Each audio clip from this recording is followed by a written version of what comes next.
Hi, everyone, and welcome to this week's episode of Humor in the C-Suite. My guest this week is Lydia Sullivan. She is the VP of Operations at the Society for Information Management, or SIM. She helps thousands of leading technology executives stay connected, build community, and grow together. She's been a certified associations executive for 5 years, in association management for 10 years, and in nonprofit management roles for over 15. Her career has allowed her to support boards, philanthropic organizations, and chapters of national associations in various industries. In her free time, you can find her doing major house projects with her husband, visiting local breweries and distilleries, rooting for the Houston Astros, tubing down a lazy river. I won't join her there. Passing out free hugs or applying on game shows and win random giveaways. Who does that? I mean, you got to play to win, right? We such a great chat. Honestly, I really enjoyed this episode. So please welcome Lydia Sullivan. Hi, Lydia. Hello, Kate. Thanks Thanks for having Oh me. my God, thank you for taking the time out of your life to be a guest on Humor in the C-Suite. I was so excited to have you after reading your bio and being introduced to you by a friend. And I thought we would just start off by you telling everyone what you do and sort of your history. Sure. Well, right now I'm the VP of Operations at the Society for Information Management. We're a nonprofit association for technology leaders and their leadership teams. So, chief information officers, chief technology officers, chief information security officers, anyone in the C suite that touches technology and their teams. We have 40 chapters across the country, one in Toronto, and Wow. 5,000 members. So it's a large, mostly volunteer run organization. We have 3 full-time staff at the national level, but then all of our chapters are the majority run by volunteers. So That's incredible. I love that. Oh my God. And before that, you were working in mental and behavioral work with youth, right? yeah, so I have been doing association management for 10 years. And before that, I was more into philanthropic nonprofits. My first job was with the North Texas Food Bank, and then found myself in the wilderness with teenage boys for a year in my 20s, which was a transformative experience to say the least. And so I did a lot of mental health with youth, behavioral intervention, after school programs, day treatment for kids at risk and needing of some help. So that was I a that's a whole chapter of my life that's very interesting. Well, we're going to get into it. I can't wait to hear more about it. But we always start off Humor in the C-Suite by you telling us your favorite joke. Do you have one? Yes. Well, no, I don't have a favorite joke really. And honestly, when I was trying to, you give me some prep for this, and as I was trying to figure out do I have a favorite joke? All of my favorite jokes that I could think of were dirty. And We are not a clean podcast, by the way. no, but I am a fan. I think most things that funny that make me laugh out loud are very situational, but I do love a good pun or one-liner. Yeah, go for And it. the one thing about me is that I'm obsessed with eyebrows, and I'm a child of I grew up in the 90s, and I'm a victim of the 90s eyebrows where you overpluck and they're very thin, and I'm in recovery. And so I talk about eyebrows all the time. I'm jealous of anyone that's in my age range that has like full and beautiful eyebrows. 'Cause I'm like, did you not grow up when I grew up?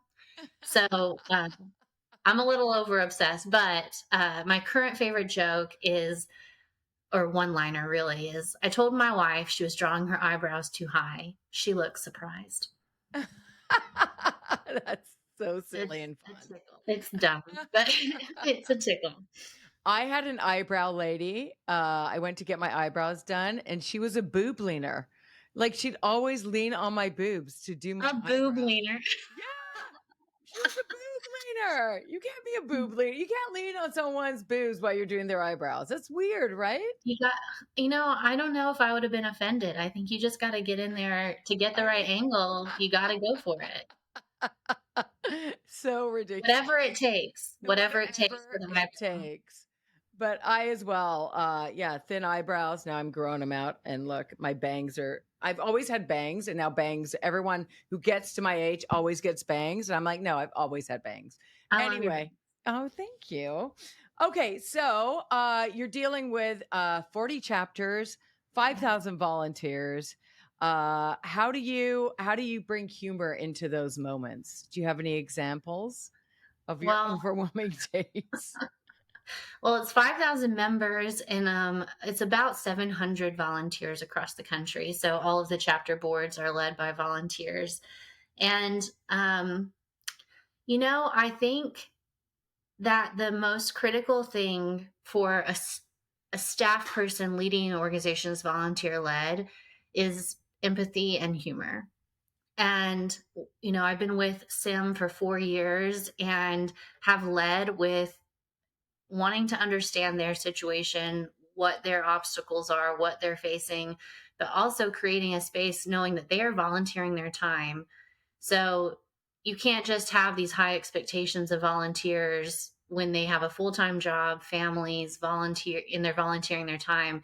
It has to be a positive experience for them. So I know with my CEO and me, we really try to be relatable to them and build connection. And our biggest job, besides running the organization and making sure it's sustainable and all these really hard things at times, is to have our volunteers feel like they're a part of something bigger, um, and to feel connected to one another. And I don't think there's any better way than keeping things light and having fun and making jokes and building that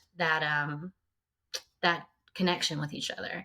So I know, and I maybe I'm over the top about it. My CEO, Mark Taylor, he and I have been working together for 10 years. So I followed him to Sim after a previous role. And poor guy, I publicly I publicly take jabs at him on almost every call. We're all virtual, it's all remote. He gives me softballs every day, and I just try to hit him out of the park as often as possible. I'm trying to reel it in because we've hired more people, and it's not just me and him. The first 3 years was really just me and him at the full time working for Sim. We've hired a couple more people, and there's a little bit more exposure. And I'm leading a team of 12 now, and I've got to be a touch more professional, but I still hit those softballs out of the park. Thank you, Mark. Oh. You're a good sport. I that is so great. And it makes you so approachable and so real. And It'll and Yeah, please it go ahead. creates I think it creates a space for our volunteers to be themselves too. So if Yeah. Mark and I can create a positive working environment and we're having fun, then they feel like they can contribute too. And I think it's working. Well, yeah, look, I mean, it's just growing. So obviously it's working. No one's going to join something that's doesn't make them feel a part of it. Yeah. So I think that's amazing. Can you give us an example of how you might use a bit of levity and to bring your team together? Well, so for us, I kind of think of SIM as two teams. So we have our team of volunteers, and Yeah. then I actually have teams of contractors. Again, there's only a few full time Yeah. staff at SIM, and the rest are contractors. It's people working 5 hours a week, up to 20 hours a week. We're all remote. So there's not really ever any time that we're together in person, everyone.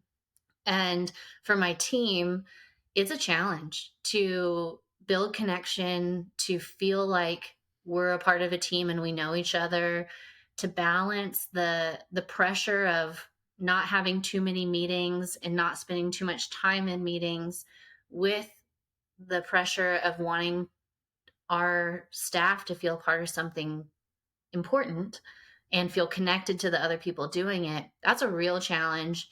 And so before in every meeting we try to have a little bit of time, and honestly the people that we've hired, a lot of them have come to us from other connections, people that we trust, and so it's been really nice to have folks that already have some sort of connection to one another. But I would say the first 5 minutes of every meeting we're laughing, and we're talking about something dumb, or someone is sharing something about their pets, or whatever it takes. We try to build that connection. And the best way to do it is to talk about good things. And good things are usually funny things too. So, Absolutely. Who doesn't love a good cat falling video? You know what I mean? yeah. And behind me now are 2 kittens that bring a lot of Oh. levity into our Zoom calls, so Our oh my gosh. I love that. Even if it's a good game of rock, paper, scissors, mm, online or just to get everyone playing and being playful and that's a good idea. oh yeah. Just a rock, paper, scissors battle before you start anything. Yeah. Or I'm little into that. online code names or Yeah, those are all good games. oh We have a Slack we use Slack to yeah. communicate, and so, um, Giphies are my love language. I send people the Giphies when I think they're doing a great job or if things are getting hard and they need just something to smile. But I also write my team haikus on Fridays. Ooh, can you And give that's us an example of a haiku? oh, man, I'll have to pull one up. Let's Y- see. You're my first person who's ever mentioned haiku. I am just, Really? yeah, wow. And you I work have in not tech. written I haven't written one for today.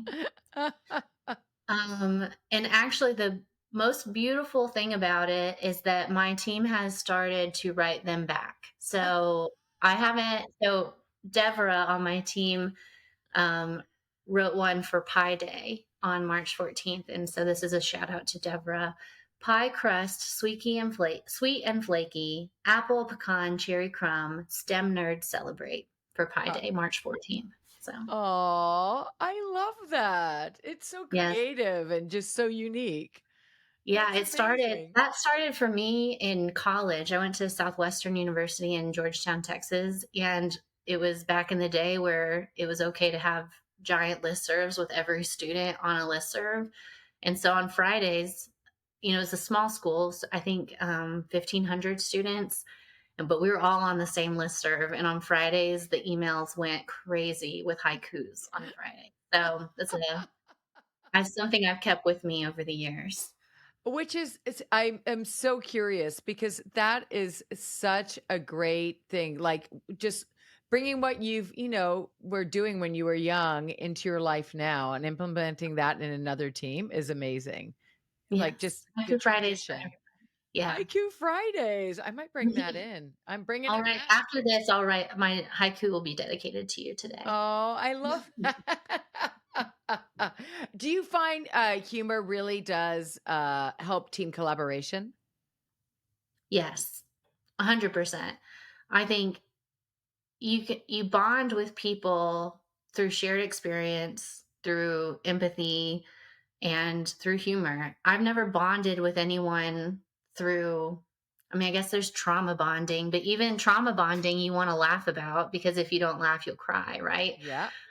But I've never bonded with anybody by through a negative experience where they haven't met my expectations or I haven't met theirs and one of us is upset. We don't walk away feeling more connected to each other or feel like I really love what I'm doing right now.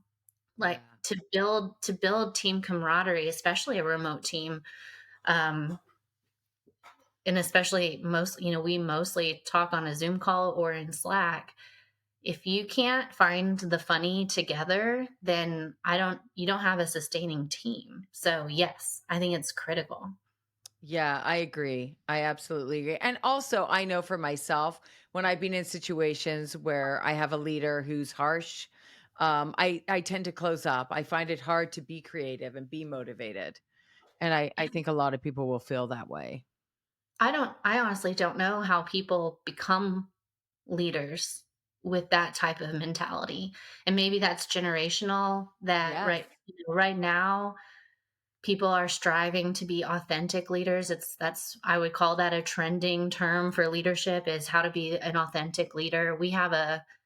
Sim has a leadership institute for technology leaders. So you've got someone who is a programmer that wants to start leading a team. We don't train them about managing teams. We train them about becoming authentic and being your authentic self and leading in that way. So we have this technology association teaching programmers to be authentic technology leaders. But that is the truth that an authentic leader is being your whole self Yeah. and understanding the humans that are working with you and what their experience is, and being harsh and demanding and mean and critical just doesn't get anyone anywhere. It doesn't bring you to the next level. It doesn't make you succeed. It doesn't take you from good to great. It doesn't work that way. I've not No. seen it work. I've never wanted to work for anyone like that. And I thankfully haven't. So I've had great examples along the way. Oh, that is so amazing and so wise, young lady. So wise. That's nice of you to say. Well, it's so true. We choose to be the person we present, and nowadays, especially intergenerationally, I find people want people to be themselves. Yes. And be able to bring that to work and not and when I was younger, it wasn't like that. It was like you were always, nervous, around the leaders, and they were in a different you didn't speak until spoken to and all those weirdo things, and I'm just so happy it's changing. Have you Me too. encountered any like mishaps with humor where maybe it didn't land and you're like, "Oh, You bet. Definitely. I think the hardest place, well, one is I have such a good rapport with my boss. So, Yeah. Mark Taylor, again, CEO, 10 years working together. And we know each other so well. And sometimes that shows itself in not in as a good of a light. Mark is such a good sport. And if I overstep, I usually try to backtrack and reel it back in and say, oops, too much, too soon. Yes. But I think email is the hardest place to communicate. I'm a fan of the use of emojis, but that still doesn't always work. And you're trying to kind of be light, poke a jab, redirect someone, maybe say, this isn't where we want to go. We want to go this way. And you try to do it lightly, and it doesn't land. And so, yeah, I sometimes when things get mucky, and you try to bring humor into it, just makes it muckier. Yeah. But I think it's super recoverable. I think you just apologize. Say, Yeah. "Oops, that didn't land right. I didn't mean it that way," or, "I was trying to make light of something that I shouldn't have." And just apologize and rewind, say, "Let me try again." Yeah. And that seems to work. Yeah, absolutely. And I love the fact that you bring up the emails and trying to connect that way because it is such a huge part of how we're all communicating. And, Yes. and bringing a little levity in that. I'm trying to bring back PS, PS, I can't believe you read this whole email or yeah. I okay. I really want to lean in to 2 things. One is the out of office message. And I've been trying Yes. to do this by being really with my whenever I'm out of office, I tell people what I'm doing. And it's for example, I went to opening day for the Astros, big fan of the Yeah. Astros and lifetime fan. Uh, but I went to opening day and I put that in my out of office to say, "Hey guys, I'm not here. I'm at opening day for the Astros." And I say I'm hiking in Zion, or I say I'm out visiting this chapter doing this thing. And or I say, I'm out with my mom. I'll get real detailed and say what it is I'm doing. And I think that's real interesting and fun because you get responses back. I mean, Yes. how often do you feel compelled to respond to someone's out of office message without like a middle finger or something saying, I need you right now and you're not here for me?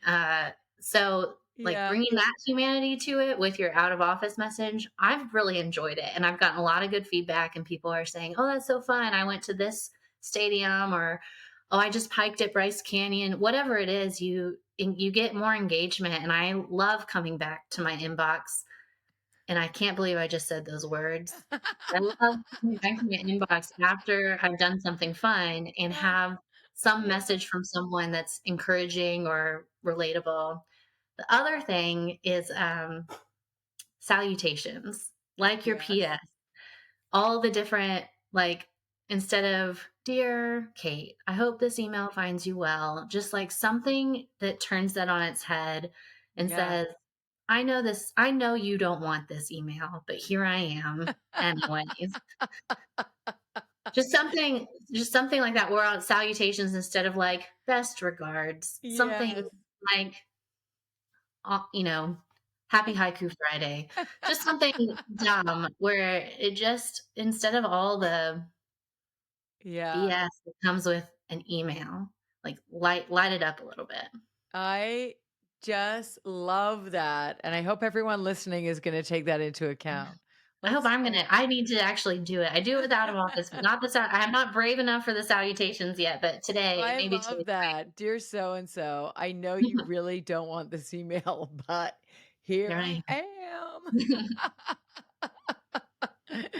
Oh my god. Well, like when I was a kid, people just used to come over randomly, knock on your door, and you'd have to answer it. I all As my friends now don't even want to answer their phone. Yes. It's like text me, but I like want to call. Yes, as an elder millennial, I only answer the phone if it's my immediate family calling, Yeah. my husband or my boss. Anyone else, like, "What are you doing? Why are you call" My best friends, I'm like, they'll call me, I'll go to voicemail, and they're like, "I know you're ignoring me because you're not ready to talk on the phone. Call me when you want to." It's let's get back to it. It's just too much fun talking to you. Do you find like during, the pandemic and everything, because you were so bonded beforehand, it made it working easier during. So when you bond in the good times, it makes the serious times easier. Um, so I with Mark and me, yes. I started working at Sim on March 1st, 2020. Oh my gosh. So I was 2 weeks into Yeah. the job when COVID hit, Yeah. and, I might ruin your last question for the podcast, which was the funniest thing that's ever happened to me. We can do it Um, now. No worries. Let's when do it. so within the first month of my job, COVID has hit. We have provided Zoom licenses to all of our chapters. We're encouraging them to move their meetings virtually. We're trying to work with them on what that looks like and how to host a virtual meeting. They've never done it before. Everything's been in person for 50 years. And so we get an enterprise account with Zoom. We're setting things up. We're creating chapter leader town halls for the first time, where we come and have topics and bring people together. And I'm hosting my very first chapter leader town hall. It's my first month on the job. It's the time of COVID when people didn't really know what they could and couldn't do with Zoom, and that posting a Zoom link out into the ether could result in something traumatic, like a Zoom bombing. And so my first month on the job, chapter leader town hall, we got Zoom bombed by some 20-year-old redhead college student with some hip hop music and some profane images on the screen. And it was mortifying. I feel like I handled it like a pro. I kicked him out. I did all, I moved quick, but people still talk about it. Like, it, not only was it hilarious, I mean, it was hilarious that first month I'm trying to make a good impression, and I have traumatized 40 chapters in one fell swoop. They still talk about it to this day. They're still nervous, and they're all good people, totally professional, but they're still nervous about someone coming onto their Zoom uninvited, because we all still think about it. Some of those images are ingrained in our heads. It was out of control. I've never heard of Zoom bombing. How could you not have heard of I this? didn't know. I didn't even know. No one This no. It was a flash in the pan, and if you were spared from it, then count yourself lucky. But the Zoom bots or whoever is out there with nothing Wow. better to do with their time were finding open Zoom links that had no password protection, no Oh, waiting and you're room, in and IT. this is all before that. It Right. was kind of very early days. Like, now you have to have a password or a Yeah. waiting. Before, it wasn't like that. And Wow. So that'll happen fast, and not many people remember that Zoom was learning with us, Right. and they were making accommodations too. A lot of our CIOs weren't able to use Zoom for several Yeah. years during the pandemic because of all the security concerns. And, Mhm. anyway, so count yourself lucky because the rest of us Yeah. have an additional layer of trauma from the pandemic, from Zoom bombings. Zoom bombings. Who would We have thought? can't. People have way too much time. Like, who has time to Zoom bomb anyone? Exactly. Why? And why? Oh my gosh. What So song many was it? Do older you people. remember? What was the question? Do you remember what song it was? I don't. It was probably that, the Rick Roll song, but, no, it was just, like, loud hip hop music, and honestly, once the profane images were shown, it was Yeah. like silence in my whole mind Yeah, of yeah, just yeah. like, "How do I stop this?" Yeah, yeah. Yeah. End meeting, end meeting. Yes. Kick him out. I think I did end up ending the meeting at some point. I was trying to kick him out, and we were just like, "Cancel. Town hall over. Go home. Try again. We'll try again next month." Oh my gosh, what a great Best story. The only other best first impression that I've ever made was when I worked at Boys and Girls Club in Austin, and as the club director, I went into I it was like I was still in my 20s and Yeah. still trying to, like, make a first impression, thinking I had to be a certain way, and I wore heels to a middle school. I don't know what I was thinking, but yes, I did go into that cafeteria during lunch to make an announcement about our after school program, and I slipped and fell in a pile of beans in heels. Uh. First month on the jo I really make some strong first impressions there. The kids loved it, and I don't think I've worn heels ever since, so Or eating beans. So beans. beans, slipped on some beans. You're yeah, there's a lot of firsts in this episode Yes. for sure. Oh my gosh. Okay, so you have your 12 people who you work with daily. And do you find working with them and you're all remotely? Are you all over the country? We are. Yeah, We're everywhere from we have a good, strong Austin-based contingent because Mark and I are both in Austin, and right. so we have hired people from the area that we know and love and we knew could hit the ground running with us because we had some work to do to fill some holes. Yeah, But we have people all over the country, especially through our Leadership Institute. Our membership team is in New Jersey. Our Leadership Institute, we have facilitators and staff across the country. So, yeah, we're amazing. everywhere. And do you find when you are connecting with all those different parts of sim that you find does humor help the collaboration? I do think so. Yeah, Yeah, I do. I think, there's not a lot of times where everyone is all together. And actually, I don't know that we have created a time for every single person who gets paid by Sim to be in the same room. wow. um, because there's so many different components. It's a robust organization with lots of moving parts, Yeah, but not all of them overlap all the time. And there's people on my team I haven't met yet still, and but we've only connected virtually because it's a whole budget item to bring people together or travel to people all the yeah, time. So it's pretty opportunistic when we have that chance. But yeah, I think we like to laugh. We like to laugh with each other. I think it's the way we bond. I think it's the easiest way to feel connected and then also get to business. yeah, And I think the other piece is that we try to find the funny within our business. That and no offense to all of our wonderful volunteers who give their time and energy to sim, but we laugh about our volunteers because they're funny. I mean, you got people when you're working with people, you're going to have people times. Humans yeah, are going to do human things, and a lot of times it's pretty funny.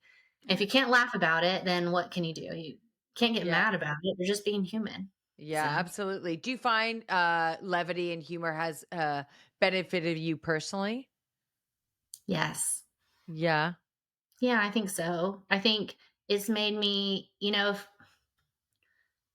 little Lydia, who I like to reference sometimes, she Yeah. wasn't actually very fun. People who knew me just in high school and before, I wasn't super fun. I was pretty tightly wound. And and actually my time in the woods with the teenage boys working in the wilderness camp was transformative for me. It helped me loosen up and figure out what really matters in life and what is truly life and death and what is serious and what is not so serious. And those boys lived in really tough situations. Yeah. They were on the path to being criminals. They were dealing drugs. They were involved in gangs. And usually it was a cycle for them and their families. But they were so funny. Those kids, I was cracking up all the time. And probably I came into that with a potty humor. I got it from my dad, but I mean, they're funny. Teenage boys are hilarious. They And are. they spending time with them all day, every day for 375 days of my life, it left that place a better person, stronger, more resilient, funnier. Maybe I was a teenage boy for about a month after trying to, like, find a new balance of who I am after doing this experience. Yeah. But I will say that that was so important, that period of my life, because I left the woods stronger, better, and less tightly wound, less uptight about stupid things that don't matter. And so as a leader, I want to say I enjoy my work more when I can bring levity to it. I have a good understanding of what really matters. I tell everyone, like, everything's solvable. If you can just tell me what's going on, communication is the most important thing for me. Tell me what's going on. Everything's solvable. Nothing is life and death in this organization, in this piece. That situation with those kids, that was life and death for them at times. Yeah. And this is not. It's just not. And so there's no point in getting all wrapped up, all wound up. Have fun. Like, we have one life to live. And if you're not enjoying it, then what's the point? Like, why would you do anything that doesn't make you feel happy? Yes. I try to do that with my team, and it's hard because we're like an entrepreneurial nonprofit. We're running so fast. We're experimenting all the time. We're trying new things. We're trying to reinvigorate this 50-year-old organization. It's hard. It's super hard. But the only way to make the grind feel possible is to enjoy it. So I try to, Well, that's what we try to do. I everything you just said, and you know what? I as well in my early 20s took myself way too seriously. Hmm. Right? And if there's anything I could say to that self is, and I've said to my own children, is just have fun. Like, everything works out. And if it doesn't, you know what? It doesn't. And you'll deal with it then. Yes. So yeah, I would say the same thing to my younger self is don't try so hard. yes. Yes. Be a kid. I have to say, because we're coming to the end, and look how great you are. Uh, You did it. you you do game show, you sign up for game shows, and let's talk about this. Game Yeah. shows and random giveaways. Like, I need to hear more about this. What game shows have you been on? I'm such a weirdo. I've not been on any No, game it's shows. perfect. I've not been on any game shows to date. When I was 18, I applied to be on Wheel of Fortune 100 times in that single year. It was like every other day. They have since upped the ante to that you have to make videos, and I've stalled Oh, out because I'm intimidated by videos, but now I yeah, feel me like too. this is a brave moment for me to be on a podcast, and I'm thinking I'm brave enough to make a video for Wheel of Fortune before Pat Sajak retires. So, Yes. I gotta get Oh. in there. So I'm gonna do it, but I've not been on a game show. I've a couple of times. One time I did a chicken race, a chicken race at the Dixie Stampede in Branson, Missouri or something when I was a kid, and I What's think a that chicken probably race? started. You just have your It's own like chicken and you you race try to it? get a chicken from one part of the arena to the other, and my brother and I, we raced that chicken over there and we won. And ever since, I've been chasing that feeling of victory, and, Oh my gosh. we got a T-shirt. So now I do apply for giveaways. If there's and it's not it doesn't have to be hard, but I have gotten free chicken for a year twice, 2 times. Twice, baby. I have gotten free soap for a year. I have gotten some dumplings. Not a lot of winnings, but enough to keep you going because you're Oh, like, yeah. "I can win again." I just yesterday I applied for, like, $1,000 of Dairy Queen. Yeah. It's been a minute since I've won, so I think my time is soon, and like they say with the lottery, you have to play to win, and I feel Yeah. that in my heart, and I don't play the lottery, but I do apply for those giveaways on Instagram, so I hope you get them all. How much I might chicken did start you eat? tagging you for those winners. Oh my god, can you? Oh, please do. How much chicken did you eat? So so 1 year it was in college, and I used every ounce of that free chicken. It was at Chick-fil-A, and I gifted it too. Like, we would Yeah. all go together and we'd use it. 52 weeks of chicken is a lot, and it's Yeah. harder than you think to eat out at one place weekly. So I gifted it, and then the other one was Fly Right in Austin, and it was a chicken and a beer, Yeah. and we used it. We did. So, it's hard though. Oh my gosh. So I just want to end with this. Do you have any advice for people coming up in the C suite in management positions to give them about how they can use levity and humor? Yeah, and I actually wrote something down for this because I think this is important. And I think we talked about authentic leadership Yeah. and being your true self. And I would say I have a long list of amazing mentors in my life. I mentioned Mark Taylor.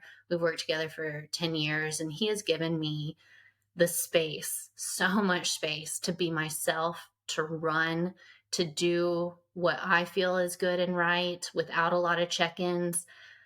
He takes the time to know me, to know what makes me tick, to know my family. And I try to do the same with my team is to get to know who you get to know your team, get to know who they are, what matters to them, and let them be themselves. And I mentioned that everything is solvable, but creating space for humans to be human is critical. And I have this one post that's pinned to my LinkedIn, and it's pinned there for others, but it's also pinned there for me. I spend a lot of time on LinkedIn for my job, and so I see it a lot. And it's a my mom, who is my biggest mentor Oh, forever. yeah. Vicky Rudy is the bomb. She sent me a note saying, "Be so completely yourself that everyone else feels safe to be themselves too." And on the very same day that my mom sent me that, one of my board members, good friend, mentor from another organization who has passed recently, so it's important for me to remember her, Beth Ann Unger. She was a CIO for the city of Frisco, Texas. Told me as I was leaving that job and coming over to Sim, she said, "Be totally you because that's what makes you special." And I carry those messages with me every day. Not everyone is funny. Not everyone has the same sense of humor, but if humor is part of your makeup as a leader, bring it to the table with you because you being yourself fully allows everyone else to follow suit. So that's what I'd say. Ah, yes. Boom. Laying it down. Mic drop. Thanks, Kim. Oh my gosh. Thank you so much for coming on Humor in the C-Suite, Lydia. Like, this Thank has you. just been so easy, and you are so wise, and people are going to get so much out of this. And That's just, nice. it's so important to spread the message of levity because there's always, stuff is always going to happen. It's how we adapt and cope with the stress that it's causing that counts. Thank you for inviting me and for giving me a chance to be brave. This is my Yes, brave moment for the I day. love it. Thank you. Oh, watch out, Wheel of Fortune. Watch out. Lydia Sullivan's coming, and we can't wait for it. Thanks so much. Thank you.